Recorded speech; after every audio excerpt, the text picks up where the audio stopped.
was in December. I woke up, I was just getting over a chest infection. And I woke up one day and I was like, oh, my foot's numb. And I was kind of like, is this maybe a symptom of what I have, my chest infection?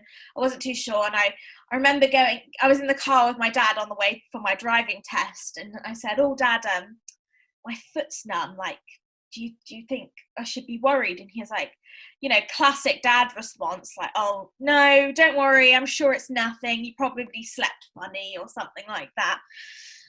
Anyway, it just got sort of worse, I guess. Like it sort of traveled all the way up to my leg, all the way up to my hip rather, and the other side of my leg and my foot. And then I kept getting these weird, like, electric shocks from my head.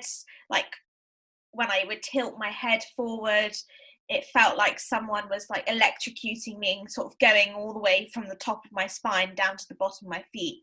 And it was very painful. And initially I thought it might be like a spinal injury, because I do go to the gym and like I lift heavy weights, and I thought maybe it might be related to that. So I got referred to a spinal surgeon, and we had an MRI, and he only did half of my body, and he found nothing, and I was clean as a whistle. And it felt like, it was all being made up in my head, and no one believed me. And it really, really got to me, and I feel like it still does get to me now, thinking about it.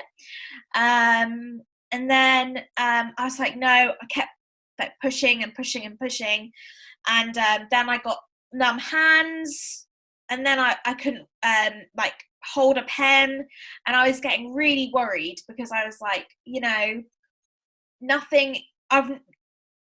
like, it's getting worse, it's not getting better, it's actually getting worse. And I remember being at work saying, I think it's a nerve damage, maybe I've got like a trapped nerve or something like that.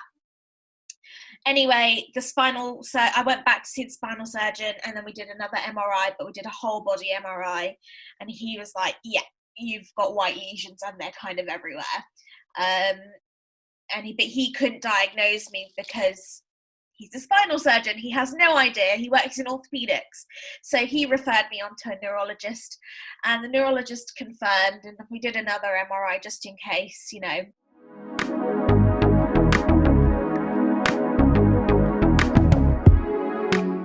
Before I was diagnosed, I have all sorts of weird things going on. I had pins. Well, I think my actual first sort of inkling that something was wrong was pins and needles in my foot. It just wouldn't go away. I thought I had maybe got like a trapped nerve or something, but it was just like, it felt like my foot was half asleep. And later on, I got burning in my arm. My hot and cold feelings got switched up. So if I went into a warm shower, it felt like it was cold on half part of the body. So an odd buzzing feelings and some pain, you name it, really. It's such a bizarre and odd feeling, or at least at the start, when I was at my very early MS journey. Now I have to say I sort of notice it less when it happens.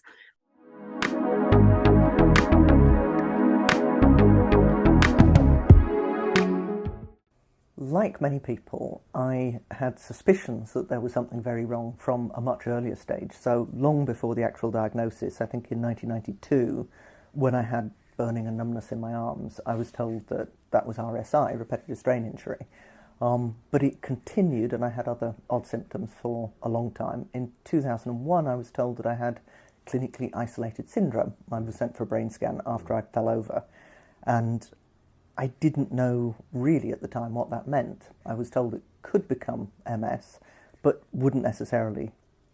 And then by 2015, I was starting to get really quite ill. I was very, very tired all of the time, never felt as though I'd slept, was getting increasing pain in the arms, I was getting a lot of migraines, and finally went to see the neurologist again, who said, after a lot of tests, that it was definitively MS. So in a lot of ways, it was a relief to get the diagnosis, because you do start to think you're going mad, because the symptoms come and they go, and as a lot of people do, I went to see a lot of different doctors, and they were all convinced that it was something to do with their speciality.